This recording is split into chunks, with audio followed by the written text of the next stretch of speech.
ఎలా ఉన్నారంతా? నేనైతే చాలా బాగున్నాను. ఈరోజు సండే గదా! అందుకని జెప్పి రోజు ఇంట్లో ఎక్కడ తింటాంలే అని నైట్ డిన్నర్‌కి బయటికెళ్ళాము. ఎక్కడికంటే టేనిగా రెస్టారెంట్‌కెళ్ళాము.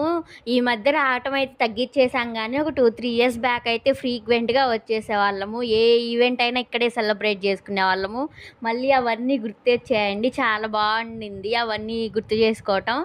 ఈ ఇంతకుముందయితే హట్లుండేవి గానీ, ఇప్పుడు చాలా వరకు రెనోవేట్ జేసినట్టున్నారు. చాలా డిఫరెంట్‌గా ఉన్నింది. ఇంతకు ముందే బాగున్నట్టు అనిపించింది నాకు.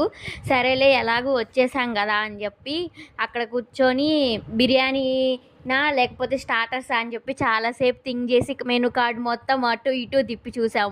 నేను మౌని. మా మమ్మీ తిట్టింది గూడా ఎంతసేపు చూస్తారు అని చెప్పి. లాస్ట్‌కి ఒకటి ఫిక్స్ అయ్యి ఇద్దరం మొగలాయి చికెన్ బిర్యానీ ఆర్డర్ చేద్దాం అనుకున్నాము. ఇంకా ఆర్డర్ చేసిన తర్వాత ఒక 5 మినిట్స్ వెయిట్ చేసిన తర్వాత బిర్యానీ వచ్చింది. బిర్యానీ అయితే చాలా బాగుందండి. చూడండి మా మౌని మా మమ్మీ ఎంత బాగా తింటున్నారో. వాళ్ళిద్దరికి చాలా నచ్చిందంట. వాళ్ళ ఫేస్ ఎక్స్ప్రెషన్స్తోనే తెలిసిపోతుంది ఎంత బాగుందో అని.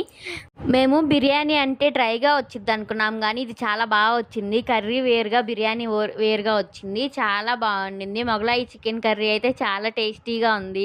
మా మౌనికి నాకైతే సూపర్గా నచ్చింది.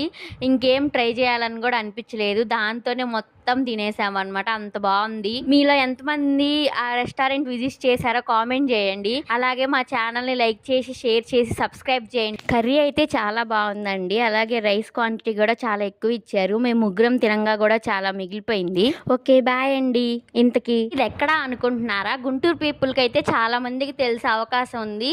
ఒకవేళ తెలియని వాళ్ళకైతే ఇది మన బృందావన్ గార్డెన్స్లో ఉండిద్దండి. పెట్రోల్ బంక్ పక్కన. ఖచ్చితంగా వెళ్ళి ఒకసారి విజిట్ చేయండి.